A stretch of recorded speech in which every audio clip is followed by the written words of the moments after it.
Okay, welcome back everyone to the May Digital Health Virtual Program. My name is Matt Rayner. We are going to get started here in just about 2 minutes. Give everyone plenty of time to file in, and then we will get started with our next session. Thank you.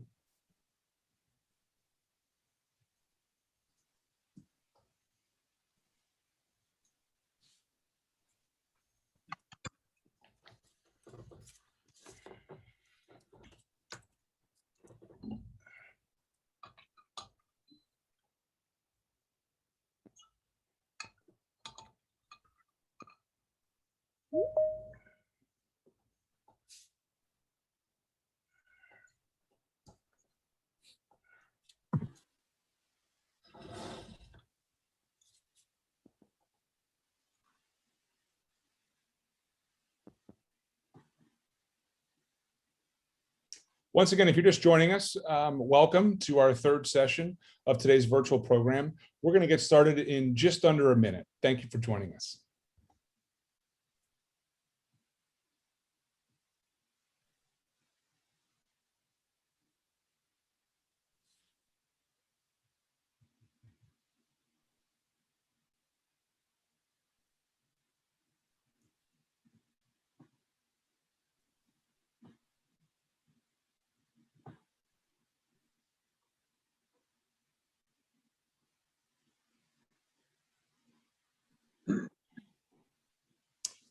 Okay, welcome back everyone to the May Digital Health Virtual Program, Securing Your Digital Future.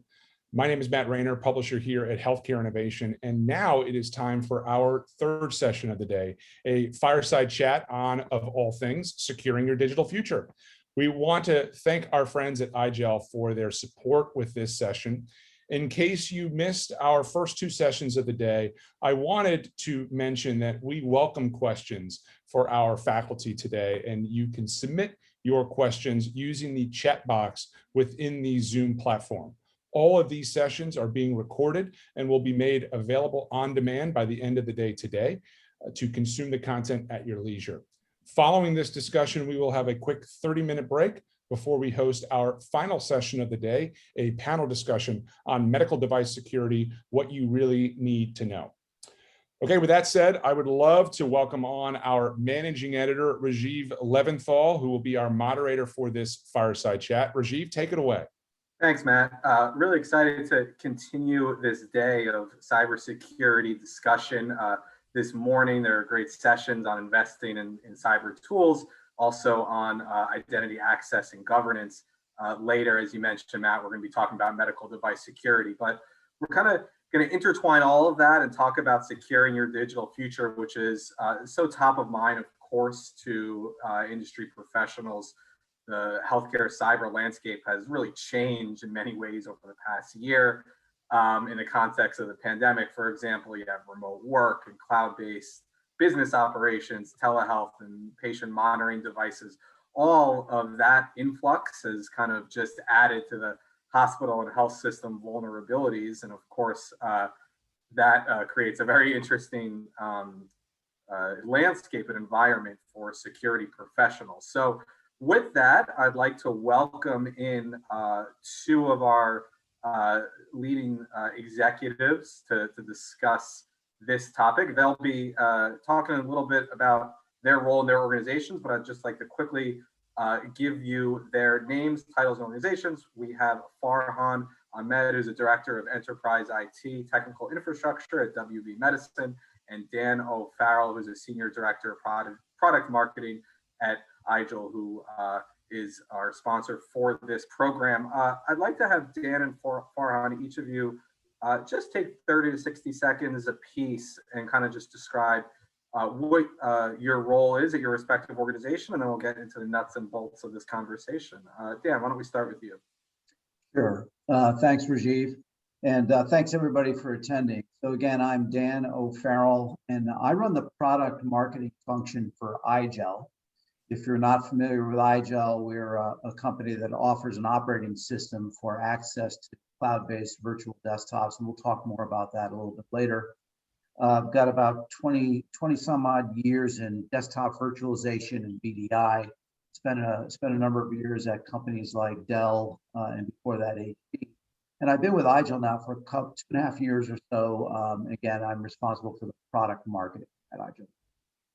Great. Thanks so much, Dan. Farhan? Hey, Rajiv. Thank you for having us here. And good morning or good afternoon, everybody. Depends where you're at. So my name is Farhan Ahmed, and I'm a director for technical infrastructure here at WV Medicine. We are primarily based in West Virginia, but also cover tri-state area as Pennsylvania, Maryland. We have about over 24,000, 25,000 devices, and our infrastructure goes all across the state and the other tri-state area. And I manage the team who works on infrastructure, network services, and security. Great. Thanks again for joining us, Dan and Farhan. I'm really excited to get into our conversation. As I mentioned at the top there, on the workforce side, a lot has changed over the past year. You're shifting workers to remote work. And also you have workforce groups who might not be acclimated to being in front of a screen for 8 hours a day. Providers used to face-to-face patient engagement. So even technologies that the organization might have been using itself introduced a new learning curve. With all of that said, in response to the pandemic, let's start on the provider side. Farhan, what do you believe the key learnings have been around how the cyber workforce has changed and what the near term future looks like? What's kind of been the lessons that have been learned at WVU Medicine? Yeah, thanks, Rajiv. So I think, like everybody knows, pandemic has changed everybody's life. There is nobody there whose life hasn't been changed or doesn't know anybody whose life been impacted. Over 200 million people were impacted by pandemic. You know, over 3 million people died. So it changed everybody's life upside down. So did it impacted healthcare as well. For us, when companies were closing their business due to pandemic and moving people home, we were doing the same thing, but we were not closing our business. We were basically expanding our business, basically not just being at the healthcare facility, because we always were at the hospital, at the healthcare facility. Now we are expanding it to their home. So our network, from the security standpoint, connectivity standpoint, not that we didn't have our staff working from home, not that we didn't have those technology, but the scalability had to scale our system 400% of the percent in basically over a week, over a weekend, over a few days. So it definitely has a big change. Things obviously in healthcare, we had a lot of the security infrastructure services there ready, but just to scale it in a short time securely was our big challenge. And Dan, from your side, what were you hearing? What are your customers seeing and hearing about, specific to the cybersecurity workforce, all of those changes that we all saw and underwent in the last year? What have been the key learnings that you're hearing and seeing on the ground? Yeah, I think one of the key learnings looking back in retrospect is that throughout healthcare and in other industries as well, companies had like a business continuity plan, but it wasn't all encompassing. In other words, it was based more like on a site outage. Like, what if we lose a data center, or what if we lose this campus? And I think what a lot of organizations learned is your disaster recovery and business continuity needs to contemplate a global model, because that's what happened with the pandemic. I mean, everything had to shut down. Everybody had to go home or alter their work style. So that was one thing. I think now companies, as we quote unquote kind of return to whatever normal is going to be, they need to have a plan that contemplates losing all the sites and contemplating everyone having to kind of be able to work from elsewhere, wherever that is, from home or anywhere else. I think the other thing that a lot of companies realize is that you might want to look at a model where you consider cloud-based services, cloud-based workloads, cloud-based applications, desktop as a service, VDI, because when you're accessing your resources from the cloud, you can be a lot more nimble and move a lot quicker. Farhan talked about, it took about a week, right, to move people, those who need to move off out of the facilities, with a cloud-based model, whether it's VDI or DAS. We've had customers who were able to do it in a day, in a half a day, simply because they weren't tied to their device in the office. So those are two of the key things. I think business continuity is really a global challenge and should be looked at from a global perspective. And then consider VDI or DAS or some kind of a cloud-based so that you can react much faster and much more nimble. Yeah, it's interesting, Dan, because cloud offers a lot of flexibility and nimbleness, and of course, you're seeing increasing moves to the cloud. But there are, of course, security concerns with that. Can you talk a little bit about how maybe that could be best balanced? Yeah, I think from a security standpoint, what we recommend to people is where you can do it, move Windows off the endpoints, move Windows into your cloud or data center, mainly because, it's just so much easier to manage security, right? Because think about this, it's like, if you've got thousands or even tens of thousands of endpoint devices running Windows, you need to be able to make sure each one of those has the right antivirus signatures. Each one of them has the latest version of, your bit detection or anomaly type software that protect that endpoint device. You might have other things connected to that device to protect that system. It's a full-blown system itself. You can move Windows into your data center, or perhaps use Microsoft WVD for virtual desktops from the cloud. You now can get your arms around the problem because those Windows systems are basically just virtual desktops running on virtual machines. And all those remote devices, hundreds, thousands, or tens of thousands, become non-Windows devices that, in our case, if you load them with what we call IGEL OS, it's basically this super small footprint, easy to manage, forget all the patches and updates, and it's kind of a non-interesting target for hackers. Nothing there. There's really nothing to hit. So that can allow you to really get your arms around it, focus your protecting desktops in one or two places, meaning the data center or cloud, as opposed to thousands or tens of thousands. So it really relieves security, keeping up with security, if you will, task to IT, makes it much, much easier.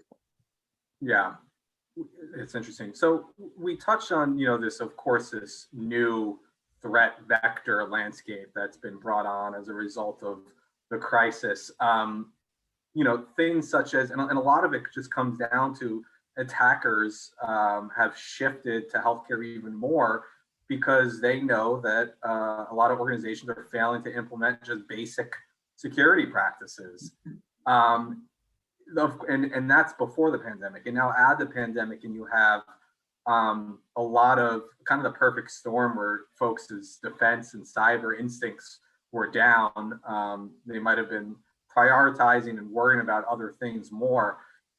Farhan, when you think about the new threat landscape, what are some of the emerging threats that have come to the forefront over the last year or so during the pandemic specifically that WV Medicine has had to deal with? Yeah, I think obviously change brings opportunities, right? And sometimes change is always, you have to be careful when you have a new changing environment. And in healthcare, we are a growing health system. We are always changing. So you have to have the right controls, not just from the technical control, but also like when Dan was saying, moving to the cloud, we need to make sure any new application you bring in, you do the security risk assessment for it, whether it's your new application, whether it's the cloud application. If you're not doing that, you are basically opening yourself. So having everybody on board in any healthcare now, if they don't have IT security as number one risk, I think they need to rethink their risk. In our health system, we have IT security, not lack of oxygen. Not having patient is not our biggest risk. Not having enough providers is not our biggest risk. As a health system, our number one risk is IT security. So you need to identify that as a risk and then you work around it. So you need to put right policies, procedures in place to get everybody on board, from the CEO level to the tech level, or to the, to the frontline worker level. So everybody knows security is most important. And then you put right controls around it. So the challenges are basically, it's changing every day. And the most concerning area was obviously the remote workers, because I know personally there are health systems who got hit because they didn't have the right controls in place. So if you don't have the endpoint detection and response, if you don't have the whitelisting, and I kind of agree with what Dan said about the Linux, which is Linux-based OS. In our IGEL's case, we call IGEL our next generation operating system. So it is more secure, but is it a solution for every workflow? Maybe not, but it is a solution for a lot of workflows. You need to identify those workflow, and definitely if somebody is going into one application and that application is delivered through an application delivery platform, whether it is Citrix or it is VMware, and all they do is log in into that application all day long and stay there, why do they need a why do they need a Windows-based operating system? So we need to question that, and where they don't, we need to deploy solutions like IGEL. We need to deploy solutions like Windows Virtual Desktop. So I think key area was really doing what we do in a less time frame, a lot more, but do it securely. It's really interesting what you touched on, that it's, it's such a fascinating multi-layered process, but, security is a lot the same as a sports team or a band, where you're only as strong as your weakest link, right? So that, no matter the strategies and the technology and the resources, a lot of it just comes down to people, right? Your people.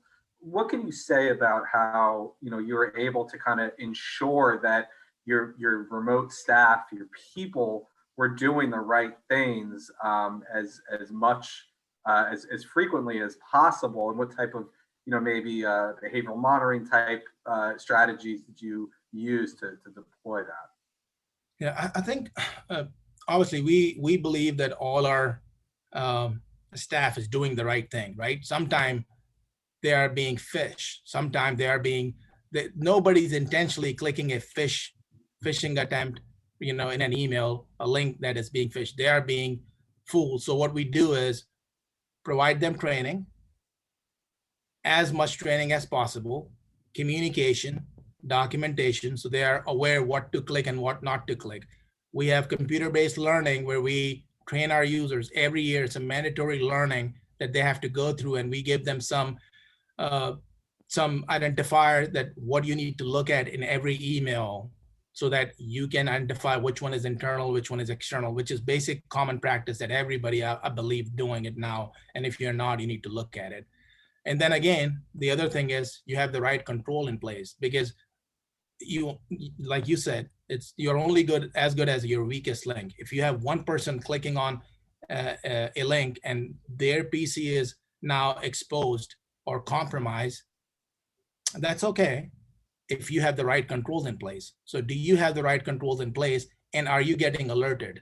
If you have the right control in place, but you're not getting alerted, you're not isolating that device, you still have a problem. So we need to look at the holistic approach and doing it from top to bottom. You can't just relax and just think that it's not going to happen to you. You cannot leave one piece out of the puzzle. You have to have all the pieces to complete the puzzle. Yeah, and there's of course many different layers to that. I was speaking to a CISO at a health system a couple weeks ago, and he was saying that they had a model that would detect, for example, a user signing on to an EHR at off hours, which would normally be anomaly, and an alert would go off. But of course, when you have remote work, you're not just doing that work from 8 to 5, say, for example. So you kind of had to train your models to adjust to that new environment. So it's really interesting. Dan, as someone who's obviously on the technology side, going back to what Farhan said about the procedures and the strategies that are in place, what can you, share about how organizations are proactively responding to these new threats that have come to the forefront over the last year plus. Sure. So yeah, in fact, Farhan mentioned a couple of things. You mentioned distributed workers, and he mentioned policy. And I think what a lot of organizations are realizing is that, it's actually less of a strain in healthcare than it is in some industries. Healthcare, you've got so many critical frontline workers. They're not working from home. They're the people who are treating patients. You still have a lot of people kind of more on the back end, operational administrative, who are working remotely. So it's still a distributed workforce. And the key is you want to make sure that your policy and permissions are extended to them when they're off site. So, one of the nice aspects, one of the driving aspects behind desktop virtualization and VDI and cloud is management and control. The key word being there, control. You want to be able to let people have the freedom to do their jobs, but nothing more, right? You want to control what they can do. In fact, we had one customer in retail complain, I can't cruise the internet. And the response was, you're a point of service clerk. That's why you can't cruise the internet. So the control you get is great as long as you can apply policies and permissions to people who are working remotely as if they were on the corporate LAN, as if they were in the hospital. And the technology that we've got with IGLOS, for example, features something called a cloud gateway, where any device, as long as it's connected via the internet, looks and appears to our management system as if it was down the hall on campus. So you can shadow the device to troubleshoot it. You can apply permission, change the configuration, whatever you need to do to make sure that that person on that device is compliant with your corporate policy. Now, obviously, compliance is critical in healthcare, and there's a lot at risk there with patient records, et cetera. But that's one thing I think people have learned is when people were first distributed, it's like, oh my God, how do we manage these people and the machines they're using? But fortunately, the technology does exist in this model to be able to have full control over them, no matter where they are, what device they're using. And that device and technology ecosystem is just a whole separate area to worry about, right? Like, there's and that also overlaps with a lot of the remote work that we've been talking about. So, you might have a person's or employee's personal home device mixed with a work device. So you might have a person have a Siri at home that might be picking up things like a telehealth session or something. There's just all these different things that these new things that you probably didn't think of before. To that point, in that context, what are some other best practices to kind of manage and securitize specific devices that a user might take off site? Dan, any thoughts there? Sure. So we already talked about IGLOS as an operating system that's very lightweight and efficient and has really no attack surface on it. But one thing that we've got as well is technology that can enable a person to use their personal device. It's called the UD Pocket. It's IGLOS on a little thumb drive. And what you do is you pop it into a person's personal device at home, they boot from USB, and what comes up is their work environment only. So it's as if they're on their work device, boot from USB, and that's what you see. You see your work experience, nothing else. You can't save anything locally. All of your saves and retrievals are from the cloud. And that OS as it's running, sequestered from the native OS that lies underneath. At no point in time do you see both OSs. When your work session is done, totally secure on a lightweight tiny OS firmware footprint, you unplug that USB and the system goes back to its native environment. So this has enabled a lot of workers in healthcare and in other industries to kind of bring their work home with them in the form of a little USB stick, do their work on any device that's compatible, 4-bit, and then unplug it and it's back to their kid's PC or back to their home PC, whatever they want to work on. That's enabled a lot of organizations in healthcare to keep that tight control and management, no matter what device you're using or where you're from. Yeah, that's really interesting. And Farhan, I'd like to get your thoughts as well. You're deeply entrenched into the technical infrastructure, of course, at WV Medicine. What are you guys doing to kind of help manage and securitize what users are taking from your organization offsite? So we look at obviously you can't, I wish every, one size fits all, but that's not the case. So you have to look at the workflow. So we have users who take if it's a Windows-based operating system, we make sure that that device is fully monitored, fully controlled, have whitelisting on it. Does it have mobile device management on it? Is it being managed and controlled properly? Obviously, not every workflow would fit iGel, but I agree with Dan that there are workflows where iGel would fit completely well. If you are accessing just a few applications, you are just a remote worker, why do you even need a Windows-based device? You should be able to use iGel. It really doesn't require, another EDR. You could still put an antivirus, but it doesn't require that much of a control as it would on Windows. Device monitoring, network monitoring, activity of the user, that all needs to be monitored, controlled, and whitelisting on a Windows environment, on iGel environment, or on any other Linux platform. You just need to make sure that user accessibility and security. I always say that security and usability goes inversely proportional. You just need to find the right balance. If you can give them the same interface on iGel and they don't know any difference, why would you give them Windows then? Yeah. Farhan, I'm going to ask you a question, and I'm based on your answer. I think it's going to tee something up that I want to ask Dan. What's the plan at WB Medicine to kind of figure out the distributed workforce throughout this year, and then of course into 2022? The remote workforce, of course, has spiked everywhere. What is the plan to kind of figure that out from your team's standpoint in the next 12 months or so? Yeah, I think we know last year our plan was our impromptu plan that became our plan was the pandemic hit. We moved everybody, a lot of the workforce at home. So from 10 to 15% to 40 to 45%, our workforce was at home, working from home. This year now, the model is a little hybrid now. We are bringing people back to their offices. So when that happens, some of them could be using the same device moving back and forth. So we make sure that the right policies and controls are in place for the telecommuters who are moving their devices back and forth. So our plan is to, not our plan, but it's already in place where devices are fully controlled, fully monitored, fully managed. And we do some controls which maybe other organizations won't do it, like split tunneling. Don't allow split tunneling. If people are connecting through VPN, you're a staff, they should not be using their own internet and then they still have work access to work network. So remove split tunneling, force internet access through your network, and also have endpoint detection and response, whitelisting. So moving device back and forth is no longer should be an issue.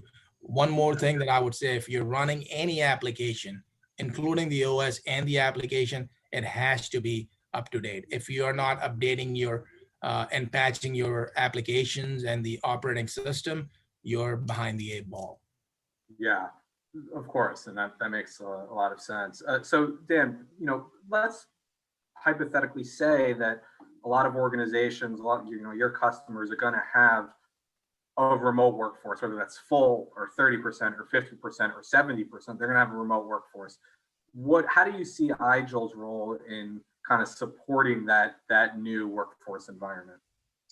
Yeah, it's and as Farhan implied, we definitely foresee a hybrid model, right? If you're like a lot of us, I look forward to going back to the office at some point just to see people and have that kind of the collaboration, the communication, actually be able to touch and feel each other. But a lot of people are going to stay home. A lot of people will do this mix So really for us, it's that model alive and allow it to thrive.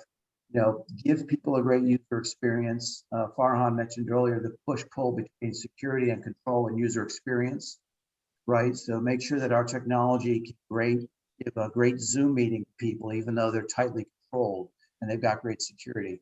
Make sure people have the freedom to use their device of choice, whether it's their quote unquote work device, or if they want to use a personal device to do that, and it's fully secure and managed. So our goal is to make sure we see this as the model of the future. There's no going back to the old days where everybody's commuting in and out. It's not going to be like that anymore.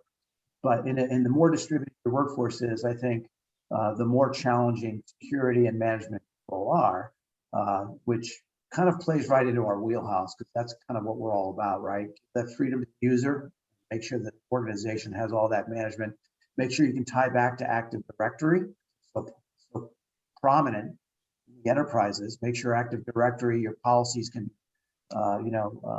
transmitted, invoked from Active Directory and applied to all your users, no matter where they're located. And make sure it's a secure connection, whether it's internet or some other mechanism. So yeah, that's what we see. Yeah. So we're up against it. It's been an awesome conversation. I want to close with, if each of you could take 30 seconds to think about what is the one challenge that you think will be most important to overcome, given everything we've talked about over the next 6 to 12 months. Dan, let's start with you. I think in some organizations, there may still be a reluctance to move Windows off of endpoints. Now, Farhan's absolutely correct. It's not for everybody, right? Not every user, but there are a lot of organizations within companies, within healthcare orgs, groups, if you will, where it's a natural. Move Windows off. I think a lot of people are concerned, well, will the experience be any different? And actually, it's not. One click and they're in their familiar workspace. It looks like nothing's changed at all.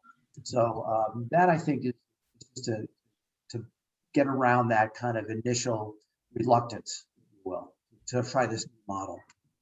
Yeah. Farhan, how about you? Yeah, I think Dan is right. I agree with him. I guess getting operational folks involved into the process would help rolling out iGel-based devices easily. But I think what my advice would be is to everyone in healthcare or non-healthcare is don't think it's over. Just last year, 2020, when it was a year of mercy, the bad actors didn't have any mercy on us. 2020 had 57% higher attack rates on healthcare than any previous year. So 57% higher attack rates. Just in 2020, there were $20 billion were either lost or paid as a ransom. $20 billion just in 2020. So I think don't think that it can't happen to you. So we don't have to have those controls, whether it's in a form of iGel or another form, and be ready for it. So my advice would be ready for it. Yeah. Great conversation, great discussion. Dan, Farhan, thank you so much for joining us today. We really appreciate it. Yeah, Thank you. my pleasure. Thank Great. you. I'm going to kick it back to Matt Rayner to set us up for the rest of the program. Matt. Thanks, Rajiv. Thank you, Dan and Farhan, for the great conversation. I also want to, again, thank our friends at iGel for their support with this discussion. We now have another break. This one's shorter, only 30 minutes. We will come back online here at 3 p.m. Eastern for our final session of the program, a panel discussion on medical device security, what you really need to know. We look forward to seeing you all back here shortly. Thank you.